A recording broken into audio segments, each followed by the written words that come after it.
বাবি বলেছিল মুখটা মাইকটাকে মুখের ভেতরে নিয়ে করবেন।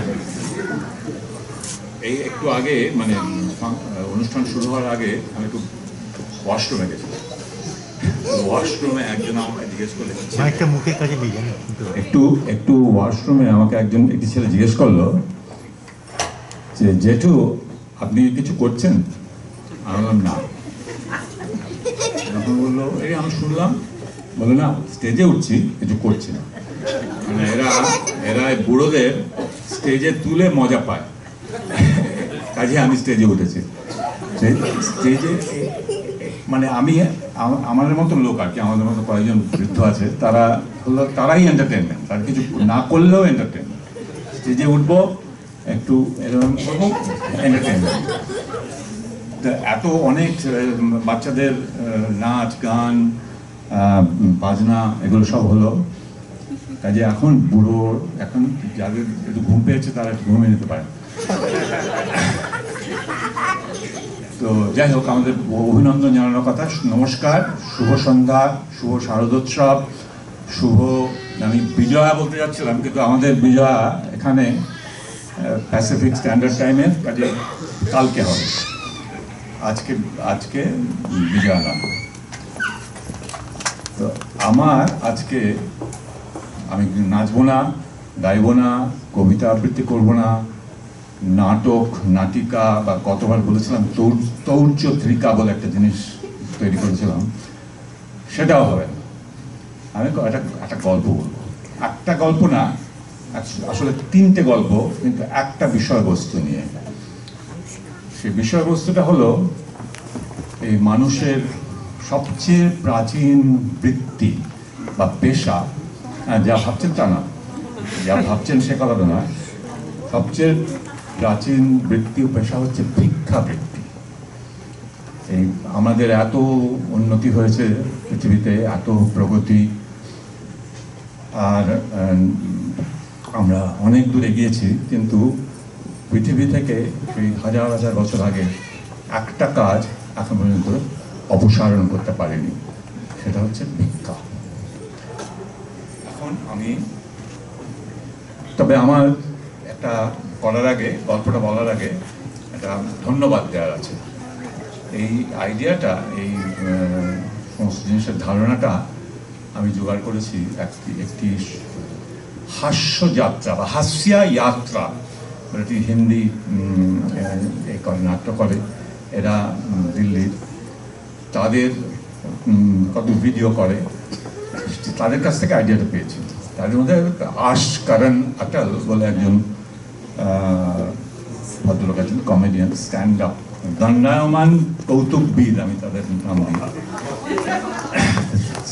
সেই রকম, কিন্তু আমি দণ্ডায়মান কৌতুকবিদ কিন্তু নই, আমি জাস্ট সেই আইডিয়াটা নিয়ে করছি। তো বলাই বাহুল্য যে অকুস্থল বা মানে গল্পগুলোর ভেন্যু হচ্ছে কলকাতার রাস্তার পথঘাট, রাস্তার মোড়ের গাছের তলা, এইরকম জায়গায়। তো প্রথম গল্পটি আমার এক বন্ধুর কাছ থেকে শোনা, তো বন্ধুর বয়ানেই বলছি, আমি বলে। তো সেই বন্ধু পাড়ায় মোড়ে একজন ভিক্ষা প্রার্থী থাকেন, রোজই দেখা হয়। তো একদিন উনি সন্ধ্যাবেলা সিনেমা দেখতে গেছেন, আমি বলছি সিনেমা দেখতে গেছি, দেখি লাইনের সামনে আমাদের সে অনেকদিন ধরে ওইখানে আছে ভিক্ষা প্রার্থী, তার নাম হচ্ছে ভুবন মোহন। তো ভুবন বলে সবাই জানে, ভুবন ভিক্ষা করে। তো ভুবন ওই সিনেমার দেখার লাইনে আগে দাঁড়িয়ে আছে। তো ভদ্রলোক ভুবনের দিকে তাকিয়ে একটু কটমট করে তাকিয়েছেন। তো ভুবন ফিরে দেখতে পেয়েছে, দেখে তখন পিছিয়ে এসে ভদ্রলোকের পাশে দাঁড়িয়ে বলছেন, কি এত রাগ কেন, এত রাগ হচ্ছে কেন আমাকে দেখে? মানে সিনেমা দেখতে এসেছি বলে, সকালে আপনার কাছে টাকা চেয়েছিলাম ডাল ভাত খাওয়া বলে, তো ডাল ভাত না খেয়ে সিনেমা দেখতে এসেছি, তো কি এমন দোষ করছি? যে আপনার রাগ হচ্ছে, আপনি আমায় ডাল ভাতের জন্যে 1 টাকা দিয়েছিলেন, আমি পেটের খিদে না মিটিয়ে মনের খিদে মেটাতে এসেছি, কি তাতে অসুবিধে? বলছেন আসলে কি জানেন, আসল ব্যাপারটা হলো আমি একটু ডায়েটে আছি, যে আমি ডাল ভাতও খাচ্ছি না। আমি এই ডাল ভাতটা এমনিতেই খাই না, এই এই যে ওখানে দেখছেন একটা বিরিয়ানি করে লোকটা দাঁড়িয়ে আছে, ওইখান থেকে আমি রোজ চিকেন বিরিয়ানি খাই, তাইতে একটু মোটা হয়ে গেছে। এই মোটা লোককে কেউ ভিক্ষে দেয়? আপনি ভেবে দেখুন যে আপনি মোটা লোক চিকেন বিরিয়ানি যদি আপনার পাড়ার লোক খায় তখনই লোকের চোখ টাঁটায়, আর একজন ভিখিরি যদি এই চিকেন বিরিয়ানি খায় তাহলে আপনারা কি করে ভিক্ষে দেবেন বলুন তো? সেই জন্য আমি এই সিনেমাতে যাই, তো সিনেমা গেলে ঘন্টা 2-3 কিছু না খেয়ে, আমার একটু লোভ বেশি, আমি ঘন্টা 2-3 না খেয়ে কাটিয়ে দেবো। কাজেই আমি এখন বুঝতে পারছেন যে আমি এখন কেন টাকা নিচ্ছি কিন্তু ডাল ভাত খাচ্ছি না। তো বললো যে আমার এই একটুখানি হ্যাংলামির জন্যে আমাকে অনেক কাজ করতে হয়। সকাল থেকে উঠে আমি এক জায়গায় পরিষ্কার করি, করে চা তেলে ভাজা খাই, আরেক জায়গায় ঝাঁট দিই, সেখানে বিরিয়ানি খাই। এই সবগুলো আমাকে বন্ধ করে একটু রোগা হতে হবে। এই ছিল একজন ভিক্ষা প্রার্থীর গল্প। আরেকটি ভিক্ষা প্রার্থী, তার অভিজ্ঞতাটা হচ্ছে আমার এক বন্ধুর ছেলে, সে ছোটবেলা থেকে রাস্তা দিয়ে প্রথমে ভালো জামা কাপড় পরে টাই, আজকাল তো স্কুলে ছোট এলিমেন্টারি স্কুল থেকে টাই পরা শেখায়, তো সে বাবা মার সঙ্গে স্কুলে যায়, গাছের মোড়ে গাছের তলায় একজন ভিক্ষা প্রার্থী থাকে, সে ভিক্ষা প্রার্থীর নাম হচ্ছে বিভূতিভূষণ, তো বিভু বলে ডাকে সবাই তাকে। তো সে অনেকদিন ধরে ওখানে আছে, সে ছেলেটিকে দেখছে, বাবা মা যখন যায় কখনো একটা টাকা দেয়, কখনো পুরনো কাপড় চোপড় দেন। তো ছেলেটি আস্তে আস্তে বড় হয়ে স্কুলে যেতে লাগলো, বড় স্কুলে, হাই স্কুলে, তারপরে কলেজ। তো বছরের পর বছর বিভু ছেলেটিকে বড় হতে দেখছে। একদিন দেখলো ছেলেটি স্যুট টাই পরে ওখান থেকে সামনে দিয়ে হেঁটে যাচ্ছে। তখন বাবু ডেকেছে, খোকাবু তুমি বুঝি এখন আরো বড় কলেজে যাচ্ছ, তোমার তো সব পড়াশোনা শেষ হয়ে গেছে? না কাকু, আমার পড়াশোনা শেষ হয়ে গেছে, আমি এখন চাকরি পেয়েছি একটা, আমি এই চাকরিতে আজকে প্রথম দিন জয়েন করতে যাচ্ছি। ও বাহ, খুব ভালো, ভগবান তোমাকে অনেক দেবেন, খুব ভালো থাকো। ও খুব খুশি হয়ে পকেট থেকে একটা 20 টাকার নোট বার করে বিভুকে দিয়েছে, দিয়ে চলে যাচ্ছে। আর মাঝে মাঝে ওখান দিয়ে যায়, 20 টাকা দেয়। তো এরকম বেশ কিছুদিন চলে গেল। হঠাৎ একদিন 20 টাকার বদলে 10 টাকা দিল। আর বিভু দেখলো, আচ্ছা 10 টাকা ঠিক আছে, 10 টাকা কম নয়, চলে গেছে। আবার কিছুদিন যায়, একদিন এসে 5 টাকা দিল। আবার দেখলো, আচ্ছা চলে গেল। এরকম করে আবার কয়েক মাস চলে গেল। তারপরে দেখছি যত দিন যাচ্ছে তত দেখছি যে খোকাবাবু আর যত চকচকে ড্রেস করা নয়, একটুখানি মালিন্য মুখে, চেহারা একটু ধুকে পড়েছে যেন, কি হলো। তারপরে একদিন 2 টাকা দিয়ে তাড়াতাড়ি পালিয়ে চলে গেল। তখন ও বললো, খোকাবাবু দাঁড়াও, তাই এসো কাছে এসো, তোমাকে একটু কথা বলি। কি হলো বলো তোমার? তুমি সেই 20 টাকা দিচ্ছিলে, কতদিন হয়ে গেল, তারপর 10 টাকা দিলে, তারপরে 5 টাকা দিলে, আজকে 2 টাকা দিলে, কি তোমার অসুবিধে? তখন বললো, কাকু আর লজ্জা করে বলবেন না, যখন 20 টাকা দিতাম তখন আমি ব্যাচেলার ছিলাম, তারপরে একদিন বিয়ে করলাম, তো বিয়ে করে দেখলাম বেশ খরচার ব্যাপার, তখন আমি 10 টাকা দিলাম। তারপর আবার কিছুদিন গেল, তখন একটি মেয়ে হলো আমার, তখন আমি 5 টাকা দিলাম। খরচা বেরিয়ে যাচ্ছে, এরপরে আবার বাড়িতেও রইলাম না, তখন একটা নতুন ফ্ল্যাটে গিয়ে রইলাম, আর দিনের পর দিন চলে না। ভালো আমার চাকরিতে উন্নতি হয়েছে অনেক, কিন্তু চালাতে পারছি না। আবার একটা ছেলে হয়েছে এখন, সেই জন্য তোমাকে আমি 2 টাকা দেব। বললো, খোকাবাবু তোমার লজ্জা করে না? তুমি আমার পয়সায় তোমার সংসার চালাচ্ছ?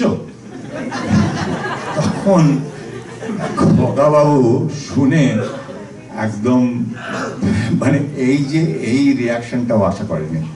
খোকাবাবু আবার ওকে তখন পকেট থেকে 20 টাকা দিয়ে, এই গায়নের জন্য 20 টাকা দিয়ে চলে গেল। এই হচ্ছে আমার দ্বিতীয় দীক্ষা প্রার্থী, বেশি না, তৃতীয় এবং শেষ দীক্ষা প্রার্থীর কথা বলবো। এটা আমার নিজের অভিজ্ঞতা। আমার খুব ছোটবেলায় আমি অনেক দিন অনেক সময় আমার দাদু দিদিমার বাড়িতে থাকতাম। তো সেখানে আমি একাই থাকতাম, আমার অন্য ভাই বোনেরা, আমার বাবা মা অন্য জায়গায় থাকতেন। তা একটি লোক, তাকে আমরা একাদশী দাদু বলতাম, কারণ তিনি একাদশীর দিন শুধু আসতেন এই আমাদের বাড়িতে। তার মাথায় একটা নাওয়াবলি দিয়ে তৈরি একটা পাগড়ি, আর গায়ে এককালে একটা গেরুয়া পাঞ্জাবি ছিল, সেটা অনেক রকম তালিটা খুব খুব কারুশিল্পময়, নানা রকম প্যাচ ওয়ার্ক করে। আপনি দেখবেন অনেক সময় বাউলরা এরকম জামা পরে, সেই জামা পরা, কাঁধে একটা বিরাট থলি এরকম আমার মতন, আর পায়ে একটা শতচ্ছিন্ন চপ্পল, সেটা অনেকবার তালি দেয়, আর ময়লা একটা ধুতি হাঁটু ভর্তি। তো কিন্তু শ্বেত শুভ্র শস্ত্র শোভিত তার মুখ, আর পাগড়ি, আর মুখে একটা সবসময় একটা অনাবিল হাসি। তিনি আসতেন খঞ্জনি, একটা খাতি খঞ্জনি বাজিয়ে। আর আমাদের আজকে শিউলি ফুলের কথা হচ্ছিল, আমাদের ওই বাড়িতে একটা শিউলি গাছ ছিল। শিউলি গাছের তলায় আমার শুধু একাদশীর দিন আসতেন, আর আমার দিদিমা একটি মোড়া ওই শিউলি গাছের তলায় রেখে দিতেন, যে একাদশী দাদু, আমরা একাদশী দাদু, আমি অন্তত একাদশী দাদু বলতাম। একাদশী দাদু এসে বসবেন, কিন্তু খুব একটা বসতেন না, ওই খঞ্জনি বাজিয়ে একটা গান করতেন, আর আমার দিদিমা ওর জন্য একটি ছোট চটের থলিতে কিছু চাল, কিছু ডাল, কিছু সবজি, আর 2 টাকা, একটা ছোট শিশিতে একটু সর্ষের তেল, এসব দিয়ে তৈরি রাখতেন। দিয়ে বলবে একটা কি 2 গান করে চলে। তো একাদশী দাদু অনেক রকম, গলাটা ভাঙা ছিল, ঠান্ডা গরম করতে করতে গলা ভেঙে গেছে। ভাঙা গলায় উনি খুব সুন্দর গান করতেন, খুব গানটা সুন্দর, মানে বাউল, কীর্তন, ভজন, এমনকি মাঝে মাঝে রামপ্রসাদী। একটা জিনিসও করতেন, সেটা আনইউজুয়াল, সেটা হচ্ছে রবীন্দ্রসঙ্গীত করতেন। খুব দরদি গলা ছিল, আর একটা আকুলতা ছিল গলার ভেতর, সেইটা একটা খুব উপভোগ করার মতো। তো এই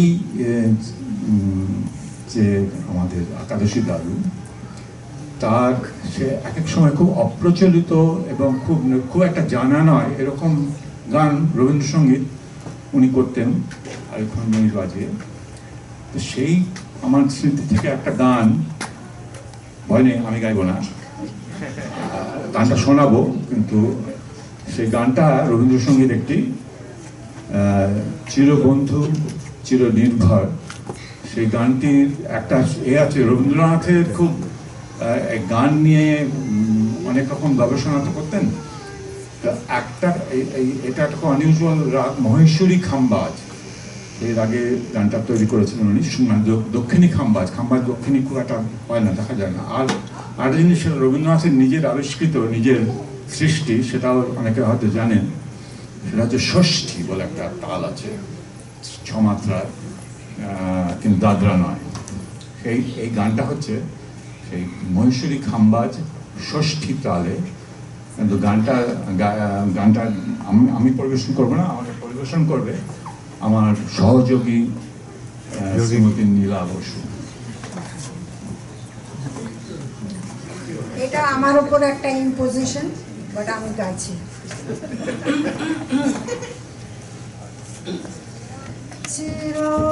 চিরবন্ধু চিরনির্ভর চির শান্তি তুমি হে প্রভু চিরবন্ধু চিরনির্ভর চির শান্তি তুমি হে প্রভু চিরবন্ধু তুমি চিরমঙ্গল শাখা হে তোমার জগতে তুমি চিরমঙ্গল শাখা হে চিরসঙ্গী চিরজীবনে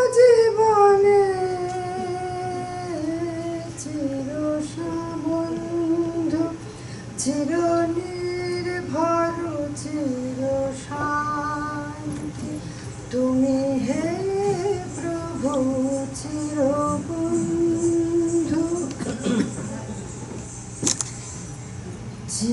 চিরপ্রীতি সুধা নির্ঝর তুমি হে হৃদয়ে চিরপ্রীতি সুধা নির্ঝর তুমি হে হৃদয়ে তব জয় সঙ্গীত ধ্বনিছে তোমার জগতে তব জয় সঙ্গীত ধ্বনিছে চিরদিবা চিররজনী চিরবন্ধু চিরনির্ভর চির শান্তি তুমি হে প্রভু চির